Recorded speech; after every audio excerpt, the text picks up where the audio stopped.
जम्मू कश्मीर में नई सरकार अभी बनी नहीं, लेकिन कोर्ट जीवी आत्माएं अभी से सुप्रीम कोर्ट में भटकने लगीं।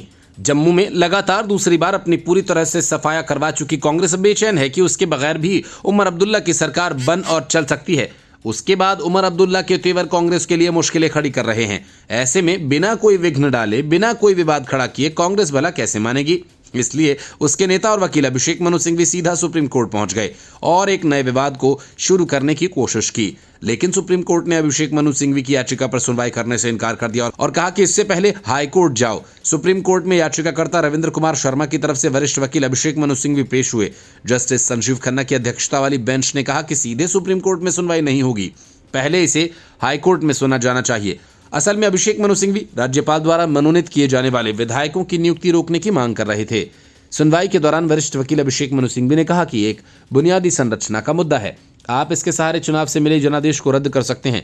याचिका पर जस्टिस संजीव खन्ना ने कहा कि ये हम जानते हैं, आप हाईकोर्ट में इस मामले को लेकर जाइए। उन्होंने ये भी कहा कि कई मामलों में जहां हमने पहली बार में याचिकाओं पर सुनवाई की है, हम देखते हैं कि उससे भी कई चीजें छूट जाती हैं। लाइव लॉ के अनुसार जस्टिस खन्ना ने कहा कि उन्होंने ऐसा नहीं किया है। इस पर सिंघवी ने कहा कि लेकिन उनके पास ताकत तो है, मान लीजिए कि ये 5 कल संशोधन करके 10 हो जाएंगे। सिंघवी की इस दलील पर जस्टिस ने कहा कि हाईकोर्ट जाएं, हम इस पर स्टे लगा सकते हैं, लेकिन हम यहां सब कुछ तय नहीं कर सकते। वकील अभिषेक सिंघवी ने दलील देते हुए कहा कि केंद्र सरकार के नामांकन का मतलब है कि जो व्यक्ति चुनाव जीता है उसे नकारा जा सकता है। इस पर जस्टिस खन्ना ने कहा कि इसे हाईकोर्ट के सामने जाने दें। अगर हाईकोर्ट आपको स्टे नहीं देता है तो आप यहां आ सकते हैं। उपराज्यपाल की ओर से जम्मू कश्मीर विधानसभा में 5 मनोनीत विधायकों के चुने जाने का मुद्दा अभी तक गरमाया हुआ है। कुछ दिनों पहले ही जम्मू कश्मीर विधानसभा में 5 मनोनीत विधायकों को लेकर बीजेपी ने दावा किया था कि मनोनीत विधायक चुने गए विधायकों के साथ ही शपथ ले सकते हैं। कर्नाटक, राहुल गांधी और सोनिया गांधी ने कांग्रेस के धन का इस्तेमाल कर नेशनल हेराल्ड को प्रकाशित करने वाली कंपनी एसोसिएटेड जनरल लिमिटेड यानी AJL पर कब्जा किया और 20 अरब रुपए से अधिक की संपत्ति हड़पने का प्रयास किया। उसके बाद तो कांग्रेस के नेताओं में होड़ सी मच गई। किसी ने सरकारी जमीन को हड़पना शुरू कर दिया तो किसी ने कुछ और। मानो मोहब्बत की दुकान अवैध प्रॉपर्टी डीलर की दुकान बन गई। मल्लिकार्जुन खड़गे से लेकर सिद्धरमैया तक ने सरकारी जमीनों पर कब्जा कर लिया, लेकिन जब मामला खुला तो फंसने से बचने के लिए दोनों ने धड़ाधड़ जमीनें वापस कर दी। मतलब कि उन्होंने मान लिया कि ये घोटाला उन्होंने किया और अब उसे सुधारने की कोशिश कर रहे हैं। खड़गे और सिद्धरमैया के इस खेल पर बीजेपी ने कांग्रेस को खूब खरी खोटी सुनाई। बीजेपी ने कहा कि कांग्रेस का समूचा शीर्ष नेतृत्व भूमि सौदों से जुड़े भ्रष्टाचार में लिप्त है। इन मामलों में पोल खुलने के बाद उसे नैतिक आधार पर इस्तीफा दे देना चाहिए।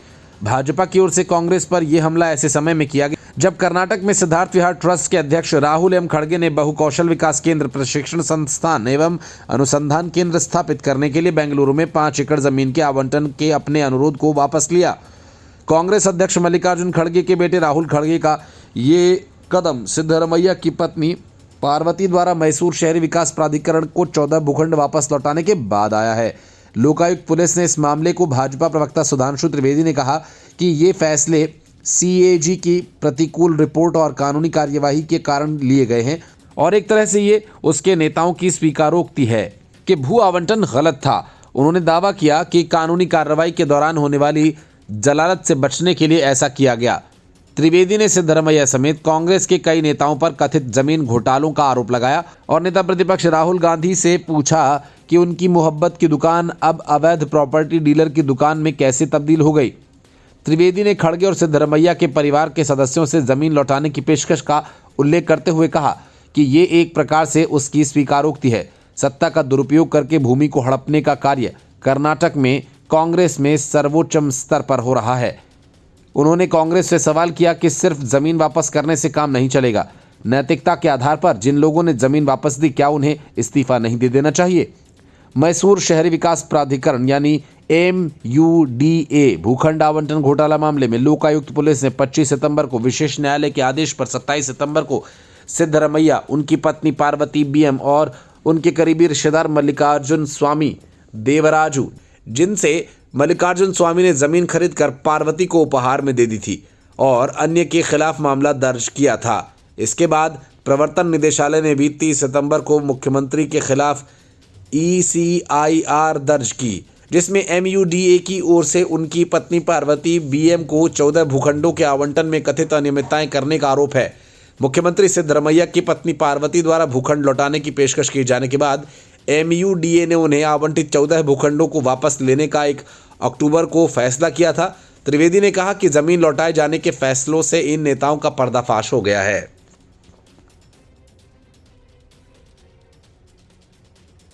अरविंद केजरीवाल को सीएम पद से इस्तीफा दिए वक्त बीत गया, लेकिन डीटीसी की बसेस पर केजरीवाल बतौर सीएम अब तक चिपके हुए हैं। आदेश हफ्तों पहले दे दिया गया था, सभी बसेस से केजरीवाल की तस्वीरें हटा दी जाएं, लेकिन आतिशी ने ऐसा नहीं होने दिया। नतीजा यह हुआ कि केजरीवाल आज बाल बाल बच गए, नहीं तो केजरीवाल के साथ कुछ भी हो सकता था। असल में सोशल मीडिया पर एक वीडियो वायरल हो रहा है जिसमें एक महिला ने केजरीवाल को टक्कर मार दी और इसके बाद लोगों ने उस महिला को घेर लिया और कहने लगे कि तुम्हारी लापरवाही की वजह से केजरीवाल जी की जान तक जा सकती थी। हालांकि कहानी में ट्विस्ट ये है कि असल में वायरल वीडियो में एक महिला ने डीटीसी बस के पीछे टक्कर मारी। टक्कर लगने के बाद महिला की कार क्षतिग्रस्त हो गई, लेकिन बस के पीछे लगा दिल्ली के पूर्व सीएम केजरीवाल का पोस्टर भी कार की टक्कर से बाल बाल बच गया। इसके बाद वहां मौजूद लोग महिला को खरी खोटी सुनाने लगे और एक शख्स ने कहा कि अभी अगर हमारे मुख्यमंत्री जी को कुछ हो जाता तो हम कहां से लाते, आपकी लापरवाही से केजरीवाल जी की जान जा सकती थी, वो बस के इंजन में घुस सकते थे, उसकी छाती में फ्रैक्चर हो सकता था। वीडियो में बस को पीछे से ठोकने के बाद महिला लगातार लोगों से माफ़ी मांगते हुए दिखाई दे रही है। वो लोगों से सहयोग करने के लिए कह रही है और माफ़ी की तलब लगा रही है। लोगों का कहना है कि कोई माफ़ी नहीं मिलेगी, 100 नंबर पर कॉल लगाओ और बताओ कि हमारे केजरीवाल जी बाल बाल बचे हैं, अगर उन्हें कुछ हो जाता तो कैसे चलती दिल्ली। इसके बाद महिला समझौता करने के लिए कहती है तो शख्स कहता है कि अभी केजरीवाल जी का चश्मा टूट जाता, जब आपको गाड़ी चलानी नहीं आती तो आप गाड़ी क्यों चलाते हो। वीडियो को एक यूज़र ने अपने एक्स अकाउंट पर शेयर किया, जिसे अब तक 3 लाख से भी ज़्यादा लोग देख चुके हैं। तो वहीं कई लोगों ने वीडियो को लाइक भी किया। ऐसे में सोशल मीडिया यूज़र्स वीडियो को लेकर तरह तरह के कमेंट्स भी करते हुए दिखाई दे रहे हैं। एक यूज़र ने लिखा कि ये बस कौन सी है जो तुम लोग इतना बोल रहे हो, और एक यूज़र ने लिखा इन्हें गाड़ी लाने के लिए देता कौन है। तो वहीं एक यूज़र ने लिखा कि गाड़ी की हालत देखकर लग रहा है आंटी जी बाल बाल बच गई। Bureau report, news of India. बिना मांगे अरविंद केजरीवाल ने कूदकर उमर अब्दुल्ला की बनने वाली सरकार को अपना समर्थन दे दिया और उसके बाद कश्मीर जाकर उमर अब्दुल्ला से केजरीवाल ने अपने इकलौते विधायक के लिए मंत्री पद भी मांग लिया। बात इतनी ही नहीं है, केजरीवाल ने इससे आगे बढ़कर जो कहा उससे साफ है कि केजरीवाल उमर अब्दुल्ला को घपले घोटाले का पाठ पढ़ाने के लिए आतुर है। केजरीवाल ने कहा कि अगर LG परेशान करे तो हम आपकी मदद करने को तैयार है। मतलब कि बिना कुछ किए 10 साल तक जिस तरह का ब्लेम गेम आम आदमी पार्टी करती रही, जिस तरह से हर बात के लिए केंद्र सरकार और LG से मुकदमेबाजी चलती रही, केजरीवाल वही सारा पाठ उमर अब्दुल्ला को पढ़ाना चाहते हैं। लेकिन उमर अब्दुल्ला ने पहले ही ये साफ कर दिया कि उनका इरादा केंद्र के साथ मिलकर काम करने का है। वो केंद्र से केजरीवाल की तरह झगड़ना नहीं बल्कि उसके साथ सहयोग करके अपनी सरकार चलाना चाहते हैं। उमर अब्दुल्ला ने अपने इरादों को साफ करते हुए PM मोदी की तारीफ भी की और लगे हाथ एक तरह से अनुच्छेद 370 की फाइल क्लोज कर दी, जिसकी वापसी के नाम पर उन्होंने घाटी में वोट मांगे थे। जम्मू कश्मीर के डोडा में केजरीवाल ने कहा कि अगर उमर अब्दुल्ला को हाफ स्टेट चलाने में कोई दिक्कत आती है तो वो उनसे सलाह ले सकते हैं। केजरीवाल ने कहा कि दिल्ली को हाफ स्टेट कहते हैं क्योंकि मुख्यमंत्री की पावर सीमित है।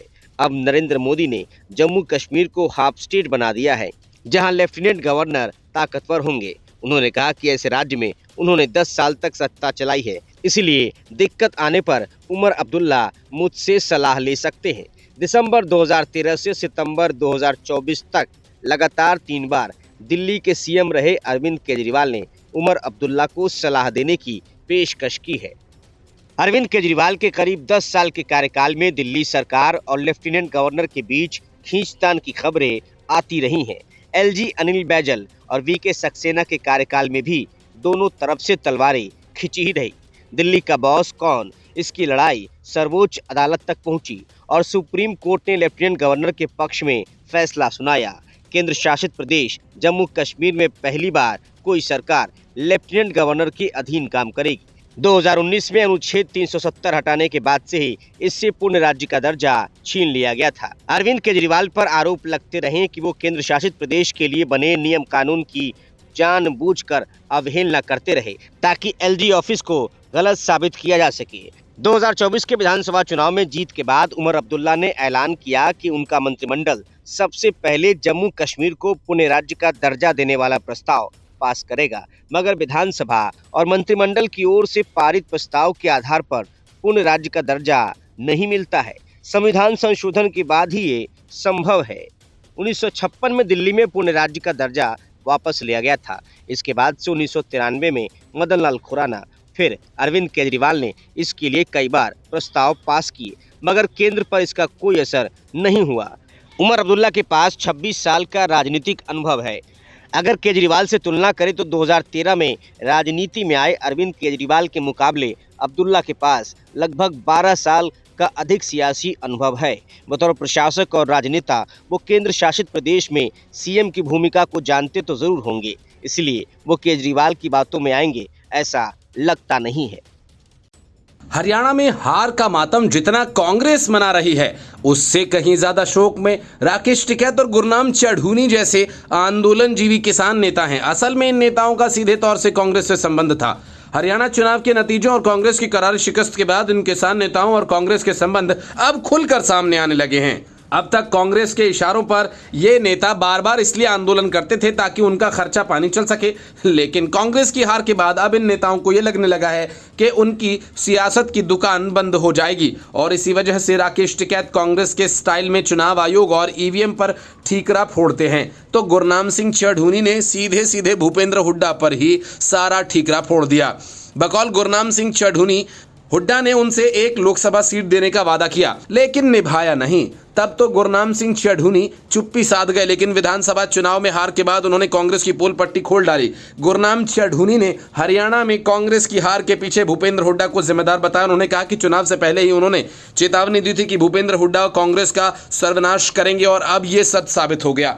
चढ़ूनी ने कहा कि हमें लोकसभा चुनाव में एक टिकट देने का वादा किया गया था, लेकिन बाद में हुड्डा मुकर गए। अगर वो अभय चौटाला के साथ समझौता करते और एक टिकट देते तो उनकी पार्टी को 9 सीटें मिल सकती थी। चढ़ूनी के मुताबिक हुड्डा ने उनके साथ गद्दारी की। चढ़ूनी ने कहा कि लोकसभा चुनाव के पहले उन्होंने मुझे फोन किया था और कहा था कि रोहतक सीट पर आप हमारी मदद कर दो।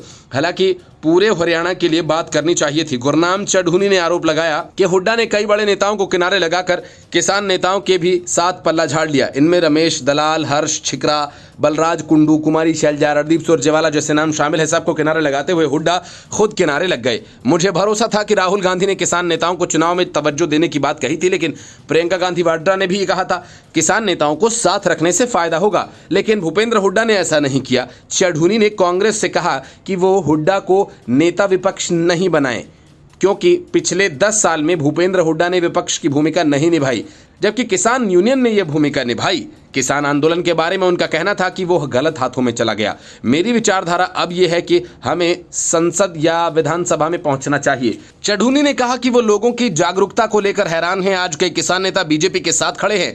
उन्होंने कांग्रेस पर हमला करते हुए कहा कि राजनीति में पैसे का खेल आम है, लेकिन कांग्रेस के अहंकार ने उसे नुकसान पहुंचाया और उसके साथ ही चढ़ूनी ने कांग्रेस को बचाने का भी रास्ता बताया।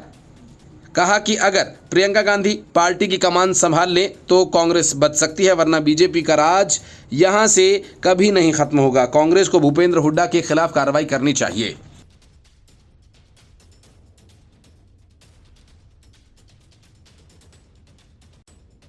बार बार कांग्रेस और शरद पवार के इनकार करने के बाद भी उद्धव ठाकरे माने नहीं। वे कभी अपनी पत्नी को भावी मुख्यमंत्री के रूप में पेश करने वाले पोस्टर लगवाते हैं तो कभी खुद की। दशहरा रैली में भी उद्धव ठाकरे को भावी मुख्यमंत्री के तौर पर पेश करने वाले पोस्टर्स खूब लगाए गए। माना जा रहा है कि सीएम कैंडिडेट बनने की उद्धव ठाकरे की इच्छा कहीं एमवीए को ले न डूबे, क्योंकि कांग्रेस एमवीए में बड़े भाई की भूमिका निभाना चाहती है और दूसरी तरफ उद्धव ठाकरे भी ऐसा ही चाहते हैं। यही वजह है कि जब उद्धव ठाकरे से सीएम कैंडिडेट को लेकर सवाल किया गया तो उद्धव ठाकरे ने कहा कि चुनावों में विपक्षी गठबंधन और सत्तारूढ़ महायुति के बीच मुकाबला होगा। उन्होंने कहा कि महायुति को अपना मुख्यमंत्री चेहरा घोषित करने दें, एमवीए भी उसका अनुसरण करेगा। शरद पवार ने इसके पहले कहा कि महाराष्ट्र में जो लोग सियासी बदलाव के लिए उत्सुक हैं, उन्होंने भरोसा जताया कि आगामी विधानसभा चुनाव के नतीजों में ये भावना प्रतिबिंबित होगी। महाविकास अघाड़ी के अन्य घटक के नेताओं के साथ मुंबई में संवाददाता सम्मेलन को संबोधित करते हुए शरद पवार ने दावा किया कि महायुति शासन के तहत राज्य प्रशासन का मनोबल गिर गया है, जबकि महाराष्ट्र प्रशासन को देश में सर्वश्रेष्ठ माना जाता था। शरद पवार ने कहा कि हम लोगों को वर्तमान सरकार से मुक्ति दिलाना चाहते हैं और मुझे भरोसा है कि वे हमारा समर्थन करेंगे। उन्होंने कहा कि आगामी विधानसभा चुनाव में एमवीए लोकसभा चुनाव जैसा प्रदर्शन दोहराया जाएगा। शरद पवार ने कहा कि महाराष्ट्र का प्रशासन देश में सबसे अच्छा था, अब ये हतोत्साहित हो चुका है और हाल ही में जिस तरह के फैसले लिए जा रहे हैं वे आम आदमी का मजाक उड़ाने जैसा है। पवार ने कहा कि हम लोगों को इस सरकार से मुक्ति दिलाने के लिए सामूहिक प्रयास कर रहे हैं और मुझे उम्मीद है कि लोग हमारा समर्थन करेंगे। साथ ही शरद पवार ने महाराष्ट्र में हाल में प्रधानमंत्री नरेंद्र मोदी की उस टिप्पणी की आलोचना की जिसमें उन्होंने कहा था कि कांग्रेस ने बंजारा समुदाय के लिए कुछ नहीं किया। उन्होंने कहा वह भूल जाते हैं कि इस समुदाय से ताल्लुक रखने वाले वसंतराव नाइक सबसे लंबे समय तक राज्य के मुख्यमंत्री रहे थे। शिवसेना यूबीटी अध्यक्ष उद्धव ठाकरे ने कहा कि हाल ही में हुए हरियाणा विधानसभा चुनाव में कांग्रेस और बीजेपी के वोट प्रतिशत में केवल 0.6% का अंतर है, फिर भी बीजेपी को अधिक सीटें मिली। उद्धव ठाकरे ने कहा कि जम्मू कश्मीर विधानसभा चुनाव के नतीजे पर चर्चा क्यों नहीं की जाती। आर्टिकल 370 को निरस्त करने के बाद बीजेपी को वहां के विधानसभा चुनाव में जीत हासिल करनी चाहिए थी। ये कहते वक्त उद्धव ठाकरे शायद ये भूल गए कि लोकसभा चुनाव में महाराष्ट्र में बीजेपी करीब 14 सीटों पर महज 5 से 7 हजार मतों से हारी थी, लेकिन तब उद्धव ठाकरे ने किसी चर्चा की बात नहीं कही। जम्मू कश्मीर में भी जो नतीजे आए उससे साफ है कि जम्मू रिज में कांग्रेस का पूरी तरह से सफाया हो गया है और कांग्रेस को जो घाटी में 5 सीटें मिली हैं वो नेशनल कॉन्फ्रेंस की कृपा से मिली हैं, नहीं तो कांग्रेस के लिए वहां खाता खोलना भी मुश्किल हो जाता। ठाकरे ने कहा कि महाराष्ट्र सरकार के हर कदम को संदेह की दृष्टि से देखा जा रहा है, जैसे कि एनसीपी नेता बाबा सिद्दीकी की हत्या के मामले में की गई गिरफ्तारियां और यहां तक कि बदलापुर यौन उत्पीड़न मामले के आरोपी अक्षय शिंदे की पुलिस मुठभेड़ में मौत होना। ठाकरे ने आगे दावा किया कि मुंबई में 2 पुलिस आयुक्त हैं, लेकिन फिर भी शहर में अपराध की घटनाओं में बढ़ोतरी देखी गई है।